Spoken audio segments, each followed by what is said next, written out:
Mu gihe amakungu aramutse ahimbaza umunsi wahariwe kurwanya ikoreshwa ry'abantu nk'abacakara, iyo ngorane irabandanya kwibonekeza mu Burundi. Naho hari intambwe zimaze guterwa mu kurwanya ico caha, haracara abarundi cane cane abakenyezi, abana n'ugwaruka bagwa mu mitego y'abakora urudandazwa rw'abantu baba mu gihugu canke barondera akazi hanze yaco kugira ngo baheze bakoreshwe nk'abagurano. Ikoreshwa bucakara ry'abantu mu Burundi rikaba rikorwa mu buryo butandukanye, aho usanga hari abana bamwe bakoreshwa ibikorwa vy'inguvu nk'uburimyi, ubudandaji, ibikorwa vyo mu ngo canke mu vyo gucukura ubutare. Mu mwaka wa 2025 hakaba hararengukijwe abantu bagera kuri 20 bagirizwa kugira uruhara mu gutwara abo bana mu bihugu bibanyi nka Tanzania, Uganda n'ahandi, aho baja gukoreshwa nk'abagurano. Hari kandi abigeme n'abakenyezi bahendwa n'ababizeza akazi keza mu mahanga, ariko bagezeyo bagashigwa mu bikorwa vy'ubuja canke bagakoreshwa nabi.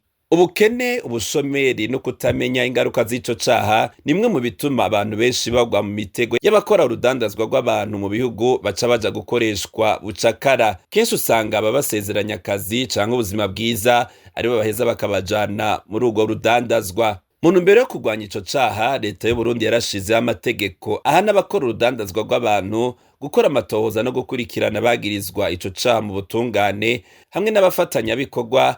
Iranakora ibikorwa vyo guhimiriza abanyagihugu kumenya ibimenyetso vy'urudandazwa rw'abantu no kurumenyesha. Ariko rero abahanira agateka ka zina muntu bavuga ko hakiri intambamyi nyinshi ziri mu buryo buke bwo gufasha abahohotewe kumenya neza abagwa muri ico caha no gusambura imigwi y'abakigiramwo uruhara. Ikoreshwa bucakara ry'abantu rero riguma ari ingorane isaba ko leta, amashirahamwe aharanira agateka ka zina muntu hamwe n'abanyagihugu bose bafatanya kugira bakingire abarushiriza gukorwako n'ingaruka z'ico caha. Uyu mwaka wa 2026 ihimbazwa ry'uwo munsi rikaba rishimikira cane cane ku bantu bagwa mu mutego w'imigwi y'inkozi z'ibibi ikoresha uruyeri n'ubusuma bukorerwa ku buhinga ngurukana bumenyi, nk'uko bishikirizwa n'ishirahamwe Mpuzamakungu rijejwe abimukira OIM, aho rinamenyesha kandi ko hakenewe inguvu zidasanzwe mu gukingira abakorerwa ayo mabi hamwe no guhana abayakora.